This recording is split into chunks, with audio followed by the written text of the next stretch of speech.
We got back to the mystery machine without trouble, and the driver disappeared without a word the moment the door shut. We had a few things we had to do the next day, like figure out who Hercules belonged to and get a few night shots in to round out the story.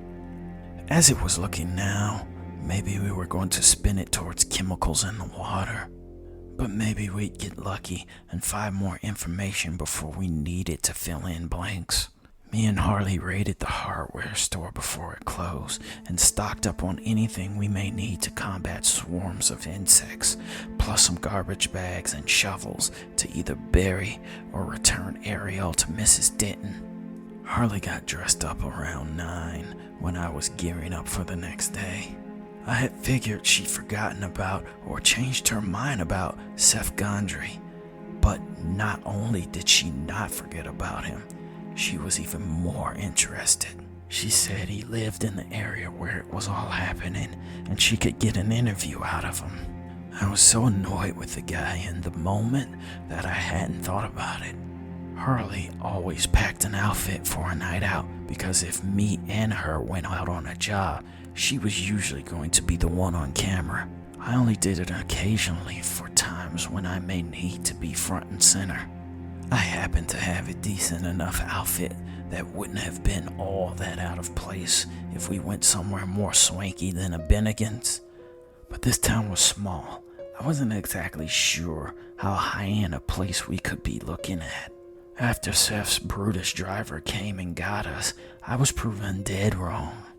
To both of our surprises, there was a posh country club resort in a town a few minutes over, which puts you in the mindset of where celebrities may go when they attempted to escape Hollywood. The place had a picturesque view of the lake. There were wide windows and a piano player doing request. Seth was already there and stood when he saw Harley walk in. I hate to admit how dashing that son of a bitch looked, but I had to give props where props were due. Set up were 2 chairs, one for Harley and one for him. He tried to act like it was an honest mistake, and we both had a fake smile off before he got a server to get me a chair as well. Harley managed to get Seth to agree to talk about the dog disappearances on camera, but he wouldn't stay on topic. He kept trying to steer the conversation to her and attempted to get into her head.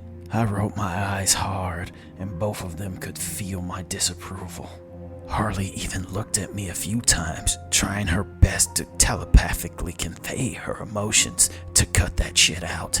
Seth looked at me smugly, and just as I was about to say something, a mosquito flew into my ear. Not the rim, but the inside of the drum. I could hear the beating of wings. I tried to play it cool, but it absolutely drove me crazy. I was hearing the desperate zzz of struggle burrowing in deep. I pushed in with my pinky attempting to smash it, but it drove itself in deeper. I excused myself and all but ran to the bathroom. There was a guy sitting in a chair by the door, but I ignored him.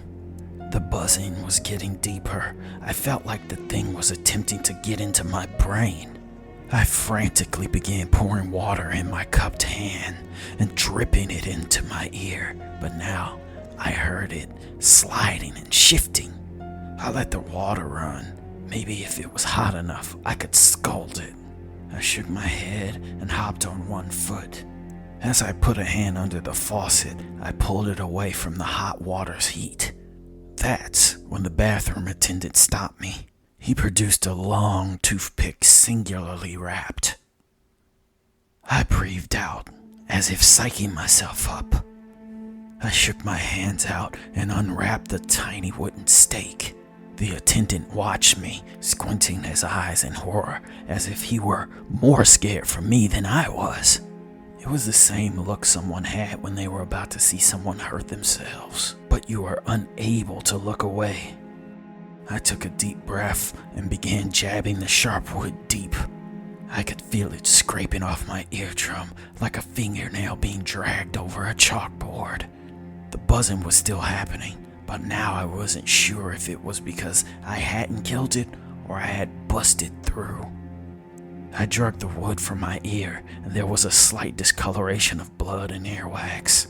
As I was about to put the thing back in my ear, the attendant said, "Maybe I should just call you a doctor." I shook my head. I promised him I would if I couldn't get it this time. Slowly, I eased the wood into my ear, listening for the buzz, scraping at flesh that should never have been touched. The buzzing stopped. It was so silent in that moment that I thought I had lost my hearing. I jumped when the attendant spoke and nearly pushed the spike in further. When I pulled the thing out, there were smashed pieces of the little fucker. I sighed in relief, as did the bathroom attendant. When I cleaned up and had averted that little disaster, Harlii and Saf were nowhere to be seen. I looked around frantically. Harlii wouldn't have left without telling me.